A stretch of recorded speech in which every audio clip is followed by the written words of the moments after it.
Major କ୍ୟାମ୍ବେଲଙ୍କ ଏକ ବିବରଣୀରୁ ଜଣାପଡ଼େ ଯେ ସାନଖିମିଣ୍ଡି ଅଞ୍ଚଳରେ ଆଉ ଏକ ପ୍ରକାର ନରବଳି ଦିଆଯାଉଥିଲା। କାଠରେ ଖୋଦିତ ଏକ ହାତୀ ମୁଣ୍ଡକୁ ଏକ କାଠ ଖୁମ୍ବରେ ଝୁଲାଇ ଦିଆଯାଉଥିଲା।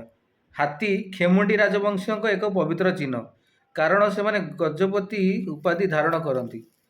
ଏଣୁ ହାତୀ ମୁଣ୍ଡ ସେ ଅଞ୍ଚଳର କନ୍ଧମାନଙ୍କ ଦେବତା।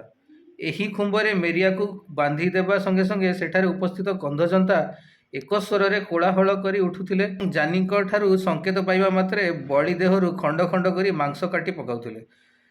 ପ୍ରାଣ ଯିବା ପର୍ଯ୍ୟନ୍ତ ବଳି ହୃଦୟ ବିଦାରକ ଚିତ୍କାର କରୁଥିଲା।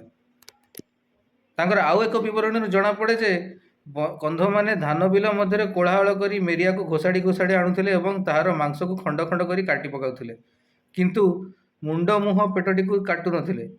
ତାପରେ ତାହାର ଅବଶେଷକୁ ପୋଡ଼ି ପାଉଁଶ କରି ଦେଉଥିଲେ। ନୂତନ ଅମଳ ହୋଇଥିବା ଶସ୍ୟରେ ପୋକ ନ ଲାଗିବ ବୋଲି ଏହି ପାଉଁଶକୁ ଶସ୍ୟ ଉପରେ ବିଞ୍ଛି ଦିଆଯାଉଥିଲା।